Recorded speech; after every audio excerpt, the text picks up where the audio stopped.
bus fare? The bus is the finance But is there any one of you looks that came in afterwards? Yeah, for these.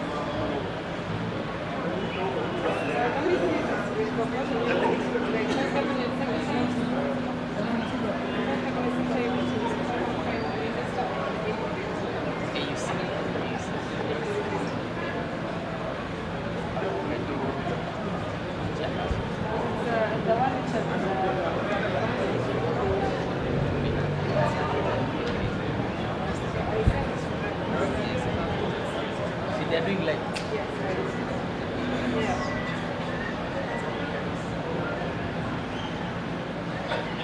I see I've never done that.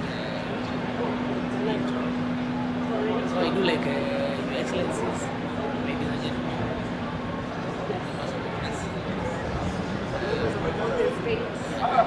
We allow addresses and then give them what it is, what you just said, so that they also put it in their own website and then now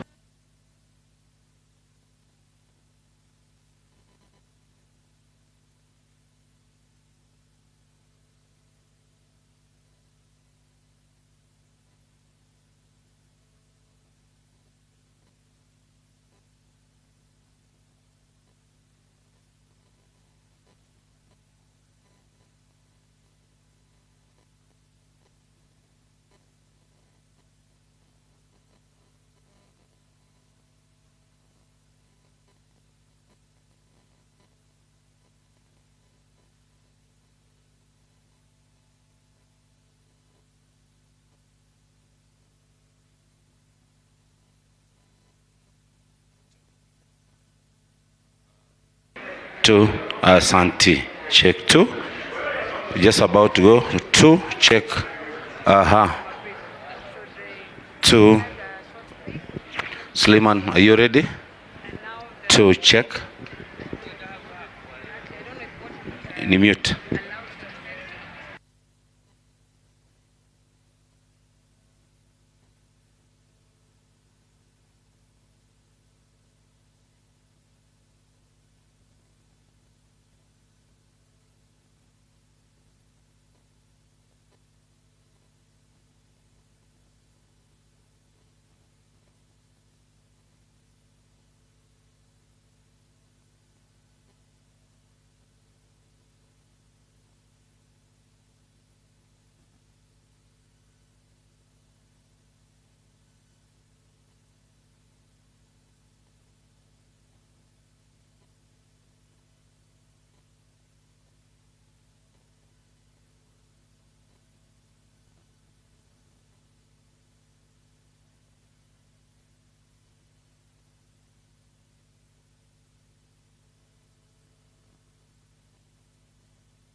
Two. Korea, iko. Two. Confirm, iko. Thank you, iko.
Let's connect na cable ya cable. Ukimaliza si exchange. See, you'll be standing somewhere here.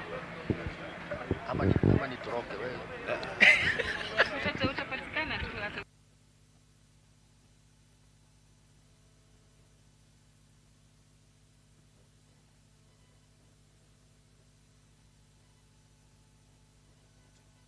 Once you've handed over to them and you've guided, you are the one to speak, they normally are okay with it. The problem is when they don't know who's speaking. Alafu tabia at least 3 or 4 questions. Kabaridi. Baridi, unajua hata mziki ni breakfast sasa naishinda hata sauti yangu ije vizuri.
Ladies and gentlemen, His Excellency Dr. Musalia Mudavadi, Prime Cabinet Secretary and Cabinet Secretary for Foreign Affairs and Foreign and Diaspora Affairs, and Right Honorable Raila Odinga, former Prime Minister of Kenya and Kenya's candidate for the Chairman of African Union Commission, and we have the PS Singwe. Yes.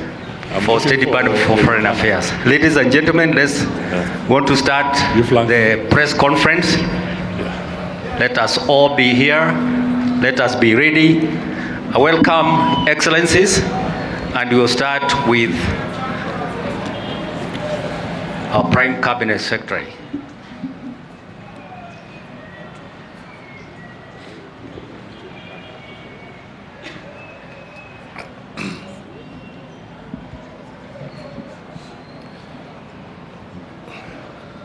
Good afternoon, everybody.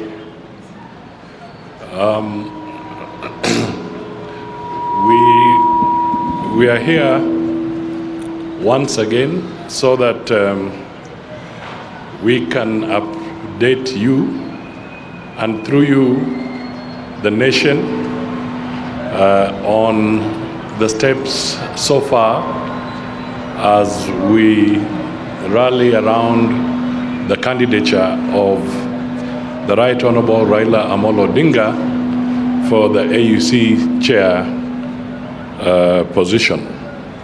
So I will make some remarks and then I will invite the Right Honorable Raila Odinga to also make some comments and you'll definitely be hearing from us from time to time as we forge ahead to be able to achieve victory in February 2025. You will recall that last time we were here, we gave some statements.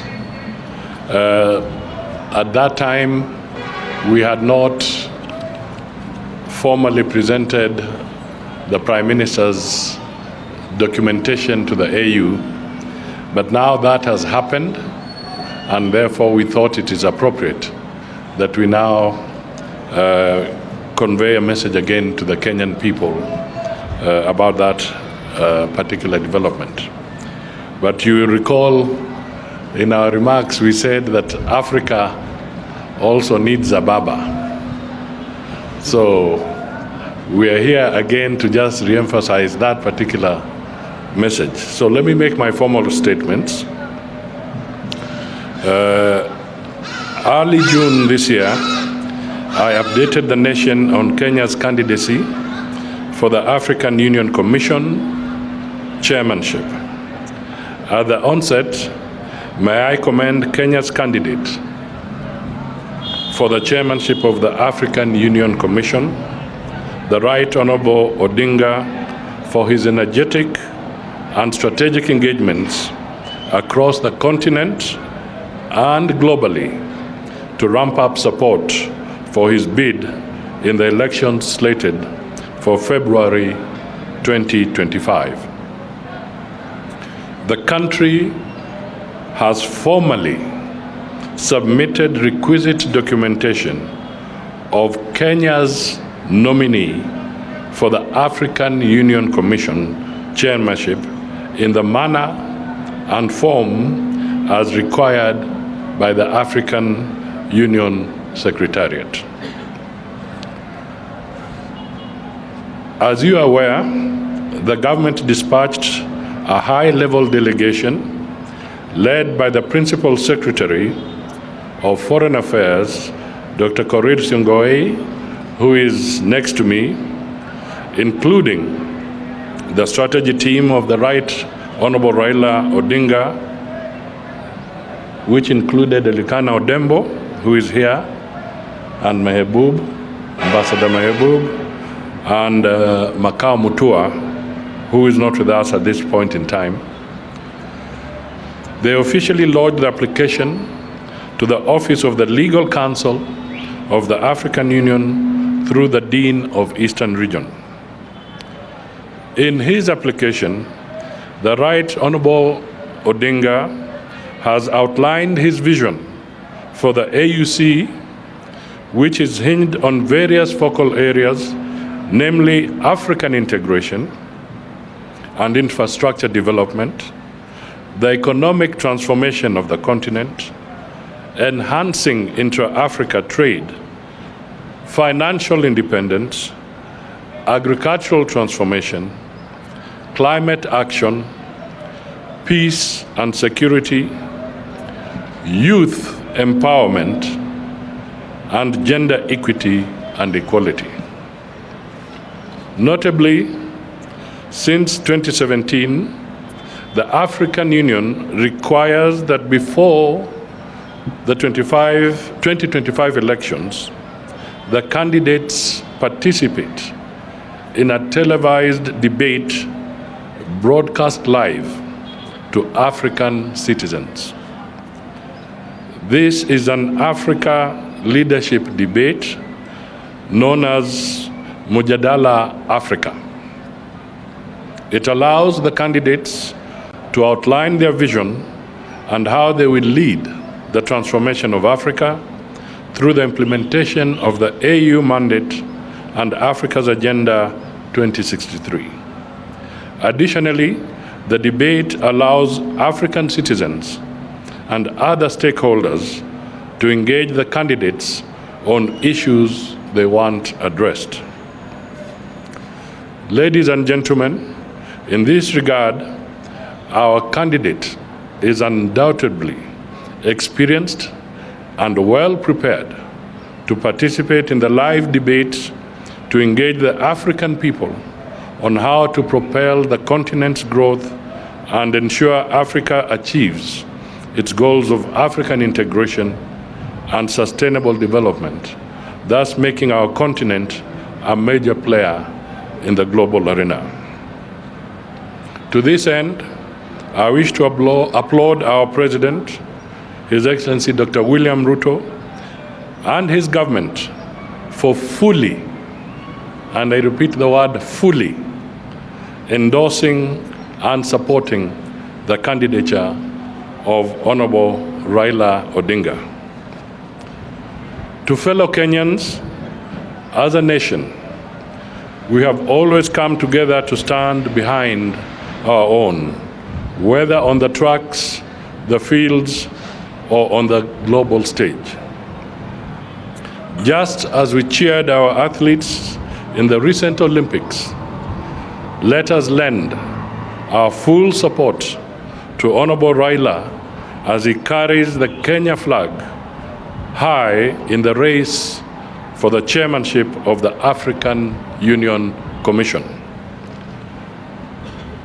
This is more than a candidacy. It is a national mission. Honorable Raila Odinga represents Kenya's voice, values, and aspirations on the continent. As he steps forward, let us stand with him, not just as a government, but as a united people. At this stage, let me just say that it is also programmed that next week, on the 27th of August 2024, His Excellency President Ruto will be formally launching the candidacy of the Kenyan candidate in the name of Raila Odinga. Thank you all, and God bless Kenya, God bless Africa. At this juncture, may I now invite the Right Honorable Raila Amolo Odinga to make his remarks.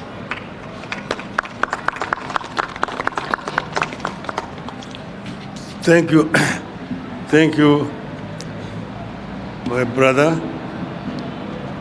Ladies and gentlemen of the press, I am very delighted to stand before you here today to just confirm what Minister Musalia Mudavadi has just said. We were here a few months ago, and we said that we will come back again here. Today, we have had very extensive discussions about my candidature. Because as we know, since we were here last time, a lot of water under the bridge. I have had an occasion to travel across the continent, meeting with different leaders of the continent. And I just want to say that I've been very pleased and impressed with the optimism that these leaders are expressing regarding the African Union. African Union is the vehicle that was founded by the founding fathers of our nation. And the intention was to try to unite Africa. You remember Kwame Nkrumah said that Africa must unite. Unite or we perish. And over the years, there have been challenges that have been faced by leadership of the continent. But I want to say that we're happy to see that today the African Union has come of age from the ashes of the Organization of African Unity. But the African Union needs to be strengthened for it to be able to enable African countries to realize the dream of the founding fathers of our continent. A united, peaceful, and prosperous Africa, where the citizens themselves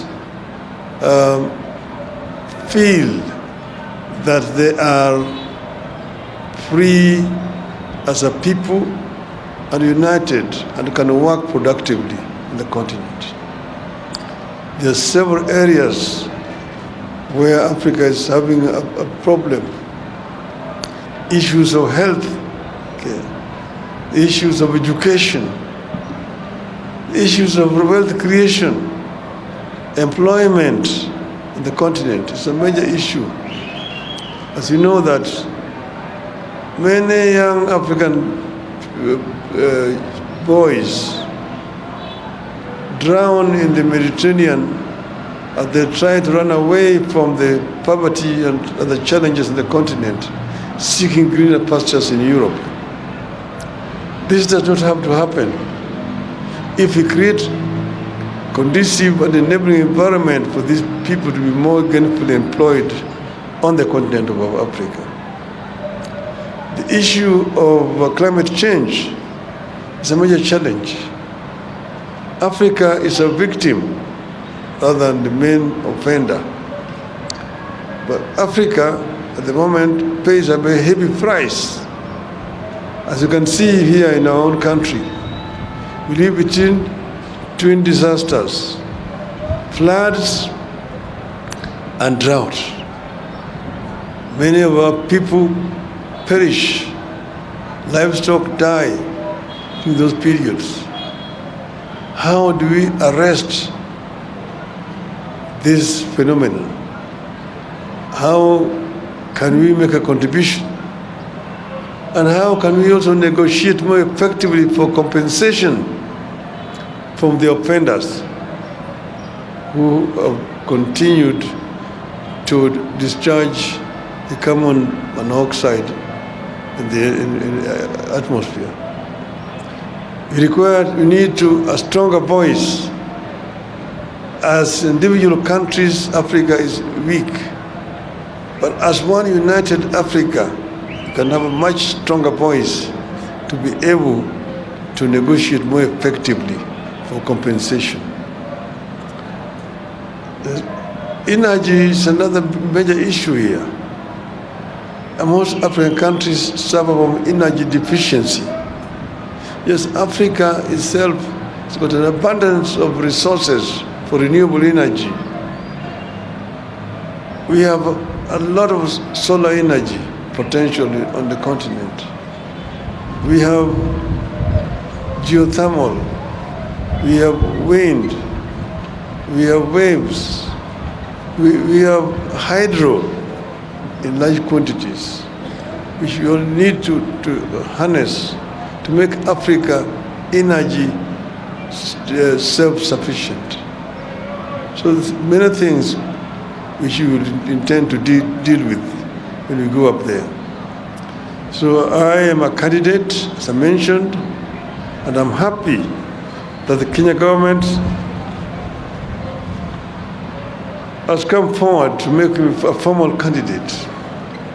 As you have already told, we have already submitted our application as required by the AU, the Secretariat. And from now on, it is all systems go. So we will be addressing other issues as we move forward. But I want to thank the leadership of the continent who have expressed confidence, and also the people of our country, Kenya. I will need your support in this campaign. I thank you very much for your attention. Thank you.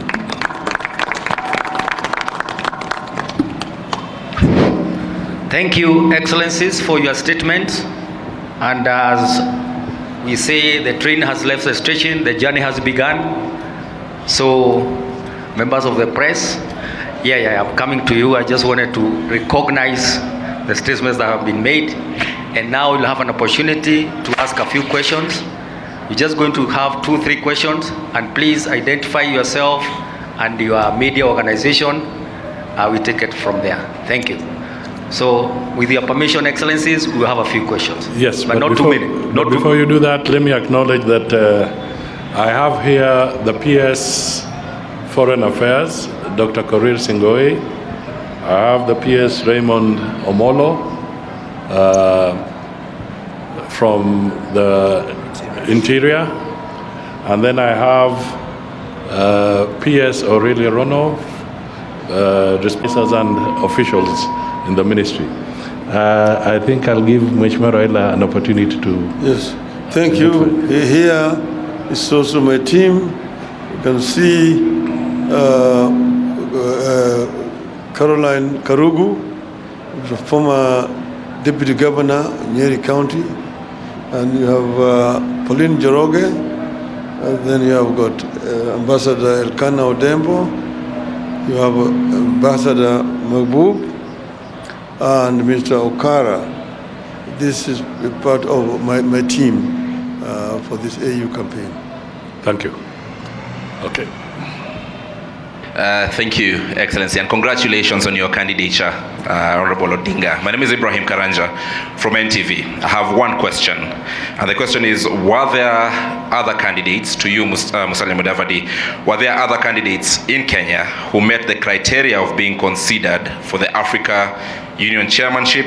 And if so, why was the public not made aware of them? Thank you. First of all, let me just state that the government of Kenya reserves the right and has the right as to whom they can nominate as a candidate. And we want to be very candid here that we have the best in Raila Amolo Odinga. And we want the country to appreciate that and rally behind Amolo Odinga. I want to make it very clear that any other issues at this point in time are sideshows. We want to be focused on presenting a credible, respected statesman for the AU chair. And I can tell you, anybody who is talking outside that does not fit that bill. So I will end there. Now, I have one question for the former premier. Recently you tweeted, or you made a post, your team made a post about your intentions to to go for the African Union Commission chairperson seat, and you said your first priority is your home country to stabilize the country politically. Do you think you're giving the continent an impression that you are still and who is still bogged down by politics? Well, you know that I'm going to begin to work for the continent once I'm elected. That's going to be in February next year. At the moment, I'm involved in the campaign, but that does not mean that Kenya ceases to exist. I'm not going to be very active in Kenyan politics henceforth, as I continue now to focus my attention on the continental campaign. But it is a phase, it is a transitional phase from active participation in Kenyan politics to moving towards African continental politics. Thank you.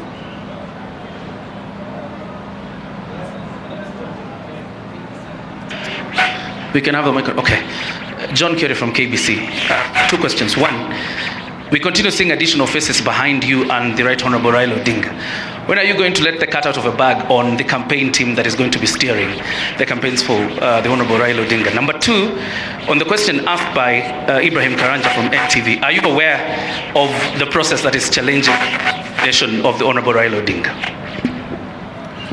Well, you're saying the transition is a transition. It's a process. It is not instant coffee. So you'll continue to be seeing different faces around me as things move on. More people will join, so others will exit. That is normal. There's no problem about that at all. I think your first question is similar to the second one, because I don't see any difference between what you've asked and the second question. It's almost the same thing. Thank you. I just want to emphasize that I've indicated to you that in the next few days, the President will also be giving a formal communication to the nation on this candidacy. And there are issues that will come out, including for you to know who are going to be part and parcel of the process going forward. But indeed, some of them are standing with us today. My name is Justus Ucheng from Daily Nation. As you've said that the President will next week be officially launching the campaigns for our Prime Minister for his youth candidacy. What actually does that mean? What is it that is going to happen on that particular day, and has the campaign calendar been drawn? Secondly, what's the budgetary allocation for these campaigns? Thank you. As I said, everything will be systematic. At this point in time, it is important that the President of the Republic of Kenya also communicates formally to the Kenyan people, to the continent, and to the world that we are all rallying behind Raila Amolo Odinga. So that will roll out when he does communicate formally. The other issue are details, which we shall work out, and the Secretariat will work out on this, and the government will also play its part, because this is a Kenya nominee. So I will not give you any numbers now, but the only thing I can tell you is that to be a candidate, apart from you fitting the bill in terms of competence, it will also require substantial resources, because you are traversing the continent, a continent of 55 countries and a population of 1.4 billion people. So definitely it is not a walk in the park, and Kenya is ready to walk this journey. Ladies and gentlemen of the press, I think you'll appreciate this is an evolving issue. It is a dynamic issue. There will be a lot of questions and a lot of answers on the way. So we have a lot of briefings on this matter. This is just the beginning. So I think we will excuse the principals to leave because they have other responsibilities. And so we wish to thank you, Prime Cabinet Secretary and Right Honorable Raila Odinga for this press conference. And I'm sure we will keep on sharing information as the campaign evolves. So thank you very much. And all the team members, and again, we wish you well in this. Thank you. Excellencies, there will be a photo. There will be a photo session.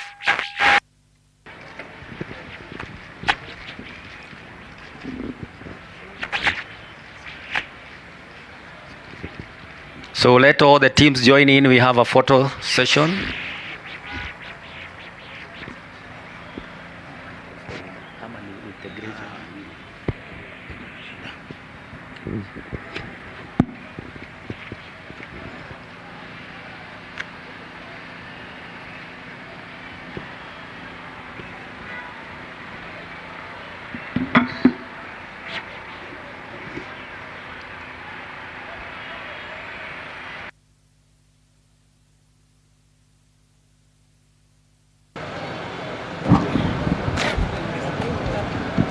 So thank you very much, and thank you for coming for this event.